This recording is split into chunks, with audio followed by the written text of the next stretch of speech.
Hi everyone, Dave here from Hatton's Model Railways, showing you another live SkillsCast, showing you some of the skills that you may need to get started with your model railways or to enhance the layout that you already have.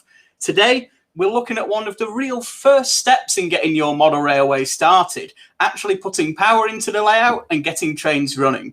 It can be something that really intimidates a lot of people, and to some of you, no doubt you can do it with your eyes closed. But a lot of people there really do need a hand with getting the basics started. So this really is a basic session, just showing the do's and don'ts of wiring up your layout, whether it's a controller that comes with your train set or an extra controller that you may buy at another time. So I've got a couple of different tools with me today. I'll talk through exactly what I'm using and how I am using it. I'll also give you a close-up on my close-up camera once I'm doing some of the hard work on there too. And if you do have any questions at all, if you're watching live, please ask them in the chat and I'll answer them throughout the stream. Otherwise, if you're watching back later on, still put them in the comments or get in touch with our customer experience team who can help you out. So each model railway needs to get the electric power into it to make the trains move. Whether you're running an analog system, a digital system, you still need that power and the wires to get started.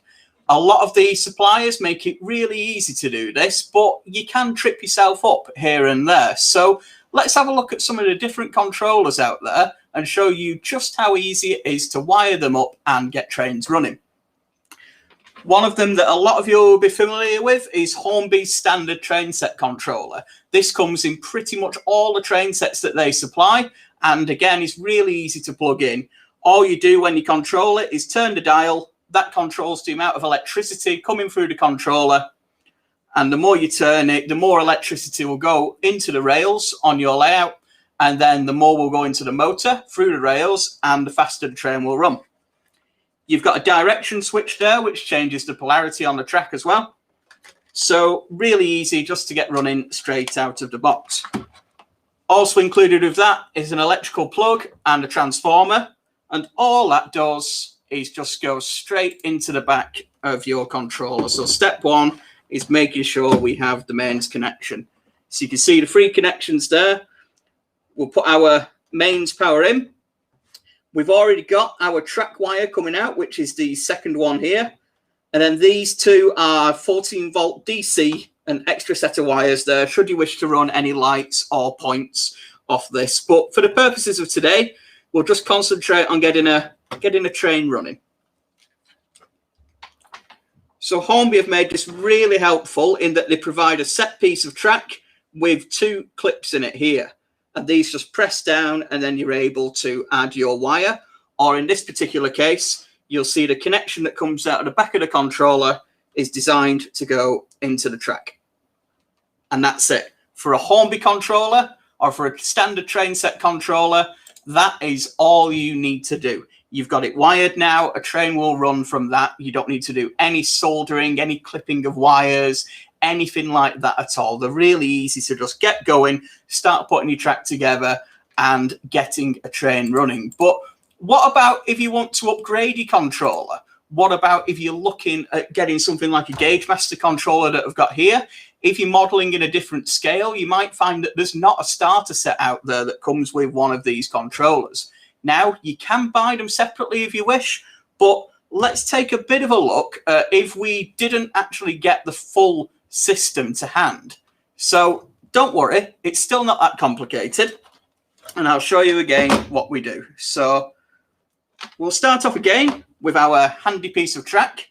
You can put your wires onto track in many different ways, and we'll cover that a little later in the stream.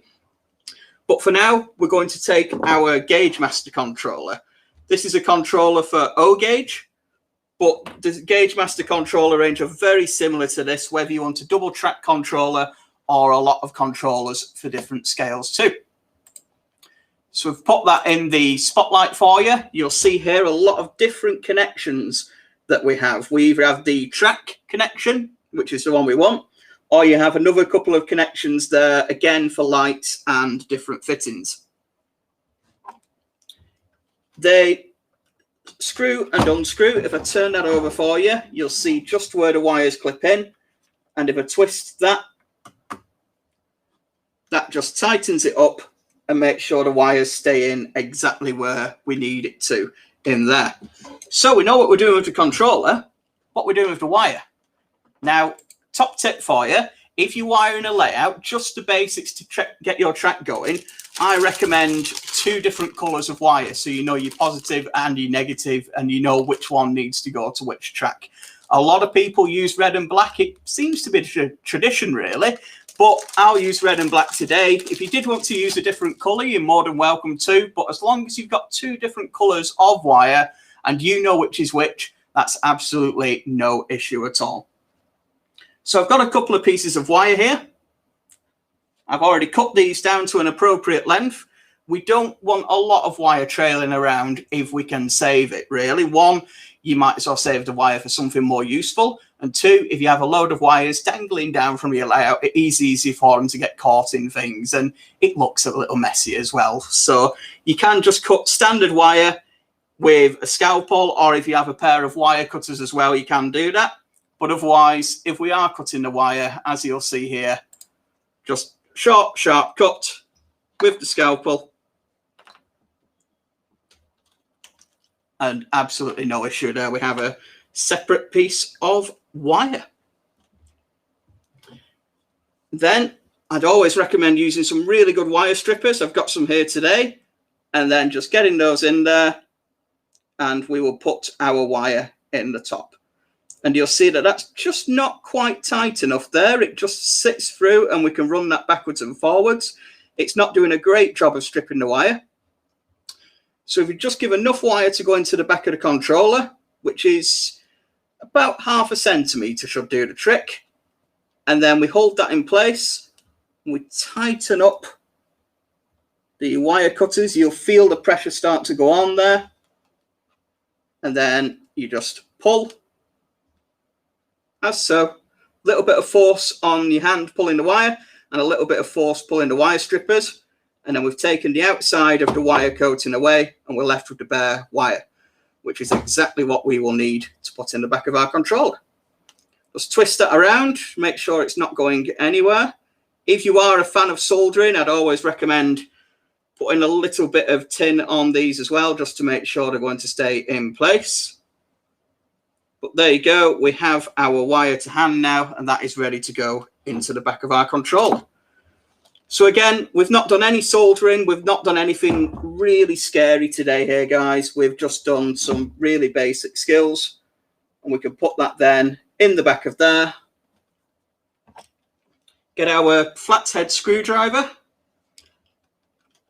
Just give that a twist and tighten it up. And then you'll see, give that a really good tug. That's going nowhere at all now. So we now have the wire coming out of the back of the controller, and we can go ahead and plug it into the layout. So I'll just show you on the one wire here now, but it is the same method for both, as I'm sure you can imagine. And let's just flip over to that camera again. So all you do then is press that down, slot your wire in, make sure it firmly presses in. Again, give it a tug to make sure it stayed in there. And there you have it. You can use any controller now, and it has got the wired connection there. There are a couple of different ways of connecting the wire to your layout. You don't need one of these full pieces here, although they are really good to use.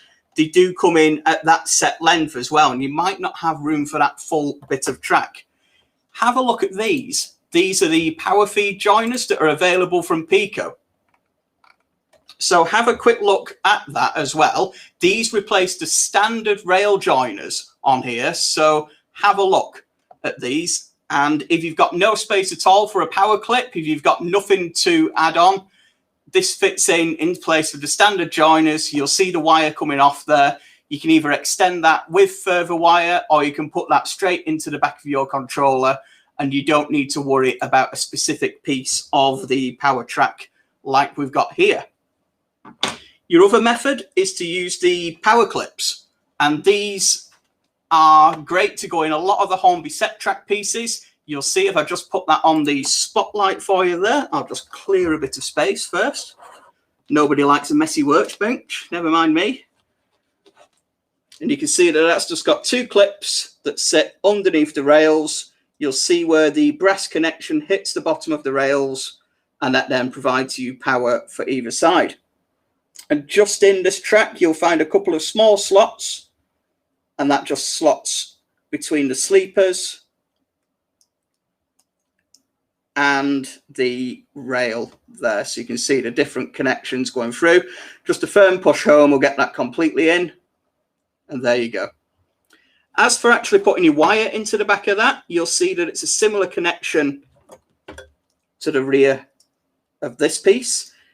And you can put your wire straight into it, but it might not stay in there. You might find an issue with that going in. If you've got a Hornby controller, you can just plug it straight back in. That's designed to go in and sit as per so. If you're using a third-party controller, what you can get is some of these tiny little pin terminals, and I'll just show you them close up. And all these are tiny little crimping pins. So you put your wire into the end there, and then you put your terminal into the back of the power clip as per so. So then that'll sit in, and again, that just removes any soldering that you have there. You don't need to worry about any awkward joining up or anything of that sort. You can also, if you really feel like putting it in there, you can put that straight into the back of the power track that's available too. Of course, if you feel a little bit more adventurous, you can solder the wire to your track. You can just put it straight on. You don't need to worry about any of the connections. You can just solder that right to either the side or the bottom of your rail and make a permanent connection there. If you were looking at that, I still would recommend the Pico power clips that we mentioned previously, as they have the soldering on the bottom of the fish plate. So you don't have to look at it then on the side of your rails or similar. But if you are setting up a permanent layout and you're looking at keeping something for a long period of time and you want to guarantee that connection, do take a look at soldering the wires on. Soldering may be something that we cover in a future SkillsCast video. If you want to see it, let us know in the comments. However, for today, we've covered the real basics of just getting the train running. That's what we all want when we're starting off our hobby. And a lot of the wiring really can be confusing as to where you need to put it. Speaking of where you need to put it, if you just have a circle of track, if you're just starting off putting something around a Christmas tree or maybe on your desktop table, you just need one of these power clips to operate a circle in 00 gauge, and that will operate everything you have. If you're looking at adding more track and you're looking at adding various sidings, do bear in mind that you'll need to add different pickup points based on the points you have, as some of them will cut out the electricity to certain parts of your layout. But every technique I've shown you here today can be used for that. You can either use the power track, the power clip, you can solder the wires on, or you can use the Pico rail joiners that we mentioned previously. That's the same if you're using double track controllers, and pretty much the same if you're using digital to start off with too. As I'm sure a lot of you can imagine, that really does change once your wiring gets really complex. I imagine a lot of you out there will have huge layouts with loads of junctions and sheds and depots and all that sort of thing. But this really is just to get started, getting 1 or 2 trains running on your layout, maybe looking at a different controller as well, maybe looking at going digital. So I really hope I've answered some of your questions today and got rid of some of the fears that are available out there. Some people, unfortunately, do kind of fall at this first hurdle, really, and really just don't quite get how to wire it up.